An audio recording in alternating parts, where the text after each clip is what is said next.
So part of what I do oftentimes when I'm brought in to conduct events or do surveys and check the condition of stones is I walk up to each stone and I see if it's actually fastened to the base. We can also tell from an angle on the side if it's leaning badly. There's no one particular angle that makes it a critical angle. However, common sense shows that a stone that's leaning at a big angle like this is obviously unstable. Now we can also come up and see that this is crooked here. It's already been knocked or hit by mowers. There's also been a previous repair. There's been a very hard mortar used underneath, and that actually was put in at an angle to compensate for the base that was once leaning at less of an angle than it is today, because now it's leaning farther. And so we can come in here and we can, get good firm footing, and we can see that, okay, wow, so the upper element, the headstone, moves, and it feels like it's hooked on a pin still underneath, because it probably already would be falling. But so it's leaning, it's not fully connected, it's not connected at all to the lower base, although there may be a pin there also. Anyhow, it's an unstable monument. It should be taken apart.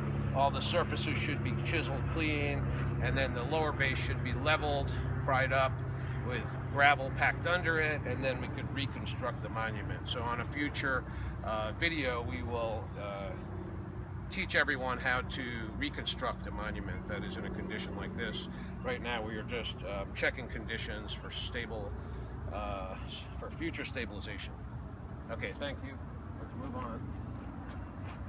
Come over here.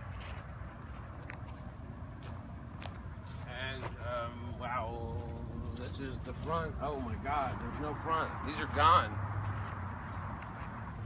Okay, so we have two brownstone, start filming, are you filming? Okay, two brownstone monuments in a row here. There's three-piece monuments. They're quite good size. They sit about a good part of 4 feet tall. The headstone portion is close to 8 inches thick. However, the front of each stone seems to have completely spalled and flaked off, and if we can come over here from this side, we can see the geological way the stone was formed was layer upon layer of sediment built up. However, when the gravestone was carved and made, they kind of broke the cardinal rule of stoneworking, and so they took the stone that was formed like this, and picture a deck of cards stacked together, turn it up on edge like that, and with this particular stone, it just wanted to peel apart, and so the face actually peeled right off. So interesting how the whole face is gone on both of them. There is also some delamination on the back. So it's a real shame when that happens, because all the inscription on these stones seems to be entirely lost. This one here, there's a chunk. Oh, here we go. There's still some inscription that's readable on this. And so we can see a R-I-D-G-E.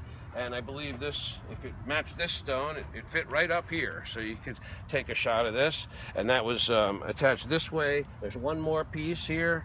I don't know if this fits together or not, but I don't think so. I think this is a lower part.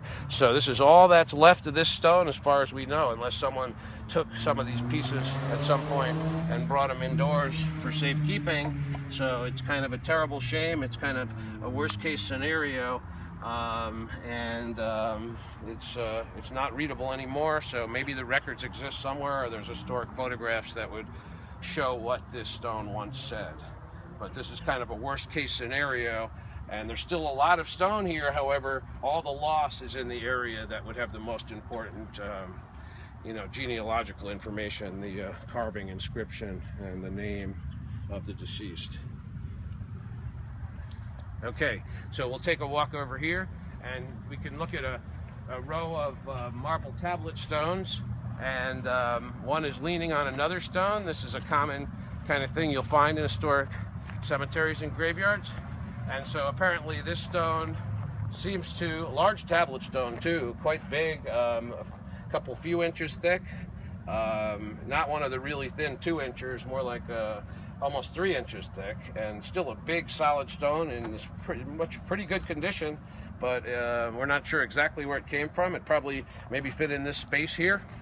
Stones like this oftentimes, usually of this thickness, would sit in a base, and so you can see here this is a socket base that is a brownstone base, and the stone is fitting into it. Probably similar construction on that stone, so maybe there's still a base underground. If you come around to this side here, you can actually see the way the marble stone is fitting into the keyway, and it usually goes in about 2 to 3 inches. So this is actually fitting into this, and so that's the stone would be a tenon, and the base is a mortise, and so it's a mortise and tenon. And the base could also be called a keyway or a socket base or a slotted base. And the two pieces fit together, and they're usually connected with a mortar, but sometimes they would use lead or occasionally even sulfur to fill in the voids. And someone came back later and did this kind of cement work on top as a repair, but this is not original. You can see here it's not even attached, and so it does look like this is actually in need of some kind of attention. However, now we're just kind of overviewing the conditions of these stones, and we're not working on these today. So thanks for watching the video, and I hope you learned a little today.